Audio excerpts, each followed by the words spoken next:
I could have packed in my job at the abattoir without giving notice, but I felt it only right and proper to honor my contractual agreements, and besides, I wanted the opportunity to say goodbye to a few more herds of cows before embarking on my new career. So I enjoyed one last glorious week of blood-splattered mayhem amongst the cattle, and on my final day bid my friends at the slaughterhouse farewell for the final time. Then I showered and left.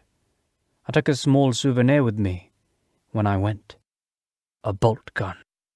You never know when a tool like that is going to come in handy. The following Monday, I woke up bright and early and made my way to a nondescript building in the centre of London. I stepped inside and sauntered up to the reception desk, behind which there was a uniformed concierge wearing a no-nonsense expression on his craggy face. "I'm Lawrence Odd. I'm here to see control."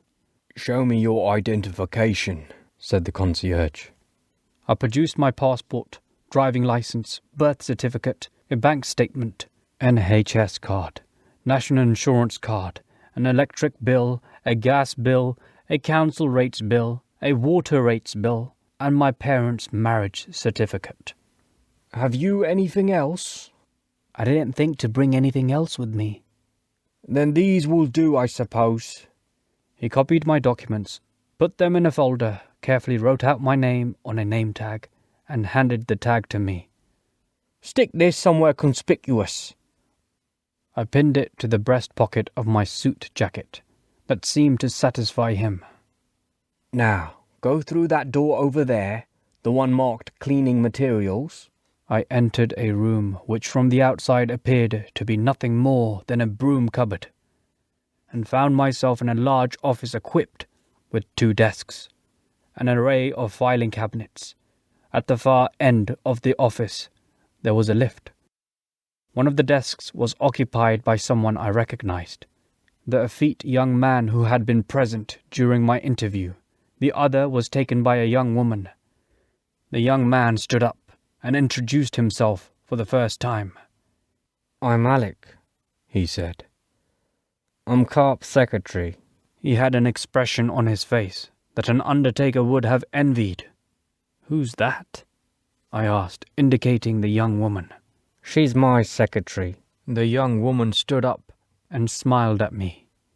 In an instant, I took the essential details of her appearance. Her hair was black as obsidian, her skin the colour of the finest Brazilian coffee with a hint of cream, and her eyes were the darkness of the night condensed into solid form. I could have lost myself in those eyes. She reminded me of Shakespeare's Dark Lady of the Sonnets, and indeed the opening lines of Sonnet 130 sprang immediately to my mind. "My mistress' eyes are nothing like the sun. Coral is far more red than her lips red. If snow be white, why then her breasts are dun. If hairs be wires, black wires grow on her head." "I'm Zoe," she said. "I'm Lawrence. Pleased to meet you." "I'm going to have to search you," said Alec. "It's just routine procedure." "Couldn't you delegate that task to your secretary?" "I'm afraid not. We have a strict policy here. Men frisk men and women frisk women." Bloody stupid policy, if you ask me, I thought. I stood still as Alec patted me down. "Right. You're done. Please go to the lift and press the button for basement level 2. I shot Zoe a look. She caught my gaze and held it, just for a moment, then looked away.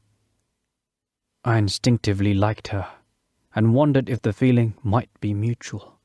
The doors closed, hiding my new female acquaintance from my eager view.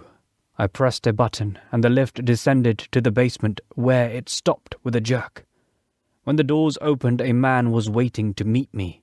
The burly individual who had put me through my paces when I'd been sitting in the wooden chair in front of Carp and Braithwaite. He resembled a wrecking ball in a pinstripe suit. "Welcome to the dungeon. I'm Guy."